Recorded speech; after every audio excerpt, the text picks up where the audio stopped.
Release the locking clasp ring. And cut out the size, 80 mm.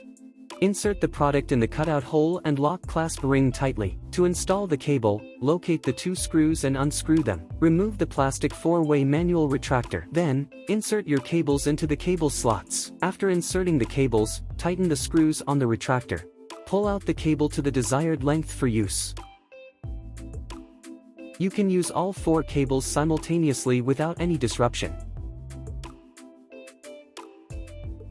Insert the wire manually back to its position when not in use. Available in black and white color.